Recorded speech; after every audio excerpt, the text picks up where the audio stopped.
Today we're looking at tag 9s to see if they're worthy of cracking and resubmitting with PSA. They have dig reports that you can scan using a QR code that shows you all the AI analysis of the card. This Umbreon got a score of 945, which is only 5 points off the 950 needed to get a 10. Here you can see there's two dings to this card, one being the centering and the other being corner wear on the front on the bottom.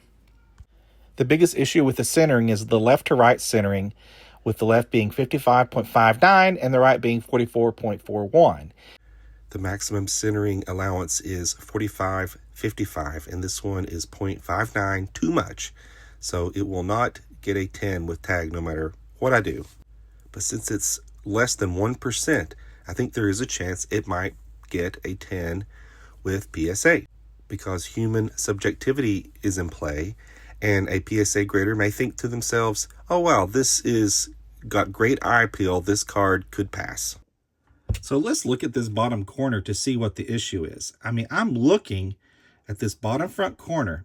I am just not seeing a dent big enough, at least big enough to cause an issue with the grading. I mean, I'm looking at this so close, I'm starting to see double here. But I am just not seeing anything in that corner that looks significantly different than any other part of the card. So I think the solution here is that this one is definitely a card that is worthy of cracking and resubmitting, because I think an actual human with their eyeballs are going to look at this corner and give it a thumbs up. It's really going to come down to that centering. Are they going to give me that little extra nudge for the centering that'll give it a 10? Because I don't think this is going to be a problem at all. So if that centering is the only problem and it's off by that small of an increment, I think I do have a good chance of getting this a 10, and I'm going to crack this and send it to PSA where I can maximize my value. Next up is this beautiful Lillie's Clefairy.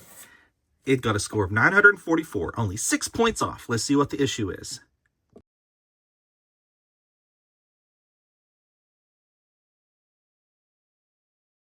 The dig report saying the centering left to right is 48.52, which is great. The centering top to bottom is 44.56. So let's go down and look at it in more detail. Well, this one hurts. Look at the top to bottom centering. The top says 44.25. The bottom says 55.75. So it's 0.75 of 1% away from being where it needs to be to get that 10. So I'm going to crack this one and send it to PSA because they have eye appeal subjectivity that only a human can do. Let's take advantage of humans grading before AI takes over the world. Dialing in on the value here, you can see a PSA 9 is going to go for probably around $150 where the comp is right now. And the PSA 10 is pushing $500 solidly. And that is a multiplier of over 3 times. So trying to crack this and regrade it like with GameStop, where it's only $20 a pop, or even if you're trying something faster directly through PSA to get a better turnaround time maybe, there's a lot of wiggle room there that you have for grading this card multiple times until you get that 10. And you may be asking, why am I using tag in the first place if PSA holds more value? Well, check this out. The last 3 comps support that the tag 10 in this particular card approaches the PSA 10 value at $460. So the tag turnaround time is exceptional right now. They were recently running a discount where for $40 you get your card back in 2 weeks. I was sending cards off, including the shipping back and forth. It was 14 days on the dot, pretty much every time that I did it. PSA just cannot move that quickly at that rate. So if you're talking about the number of times you want to turn a card around if you're looking to buy and sell quickly, over time the tag 10s will greatly outweigh the net profit you make as compared to using PSA 10s, at least on this particular card. Next up we have a Palafin from Prismatic, and it got a score of 940. Let's take a look at what the issue is. Only one ding to this card, and it's the bottom front right corner. It does have a little bit of a lip that's not flat with the rest of the surface.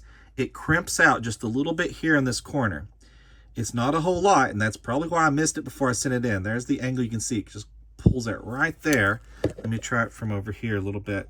Oh, that's better. You can see right down here, it pulls out a little bit. Now, this is something I can flatten with a little humidity. Oh, there he goes. with a little humidity and my flattening tools. So make sure you like and subscribe, because I'm going to do a whole video about how I'm going to fix this card. I'm going to resubmit it. I'm going to get a 10. I guarantee it. It's the Shep guarantee. Next, I have a Seismitoad. It's a really beautiful card. There's 2 dings on this thing. Look. And this is one of the many reasons I really love TAG, and I think it's going to be the grading company of the future. But it shows you both issues. There's a surface ink defect on the left and the back at the top, and then in the bottom right on the back. So let's take a look at those and see what's going on. So as I zoom into the back for that first ding, you see this little mark here, and I think that's just something that can come off. That I can just tell that this is probably something I can remove. So if I can remove that one, that'll be a big help. And in the bottom corner, I got a dot down here. So that's something I cannot remove. When you have whitening like that, it's missing paint, and you cannot add paint back. This is just one single issue on this card, if I can remove this, because the centering was no problem. And this is a big multiplier. So if I can fix that one issue, if that little mark comes off when I open this up, then this one has, I think, a good chance of getting a PSA 10, because overall it's a great card. Only the one small problem here, which could be considered a print alignment dot by PSA, because it's in the very center of that corner. If you get your small dots in the very center of the corner, sometimes they will pass. So this is going to be a great experiment for this particular card, and I'll let you know the results of that one. I have an interesting one here for you. This one got an 8.5. Check out the issues. It's showing some scratches on the back, which is great news. You want your scratches to be on the back, not the front. That does give you a fighting chance here to maybe improve the grade of a card like this. As far as surface ink defect on the back, I'm not seeing any ink defects. So let's take a closer look and see what's going on. So it's saying that there's some scratches here on the back on the top left, but I'm looking very closely. I mean, look at it. Maybe right along here, there's the smallest bit of discoloration that looks like a scratch. And I mean, I can't disagree with that. I mean, that's something that's really hard to pick up. Interestingly enough, I see scratches over here in a spot. You see that? These scratches up here that were not reported on the dig report. But it's hard for you to tell what's a scratch and what's not through the case. I mean, it's hard for me to tell. But I do see some scratches here. You see coming across the bottom of that P there, and then going this way above. Those are some, and here's another one right here if you get real picky. But these are just so minor that, I mean, you have to look, if you're looking at this card like this, the scratches are not going to be visible unless you get that, you know, light on them like this. So I would suggest, well, I'm going to suggest to myself, I'm going to crack this one and just try it again, because sometimes these very small minor scratches can pass through. But I do have to preface it with saying they probably won't pass through, but they could. And I've seen them pass through.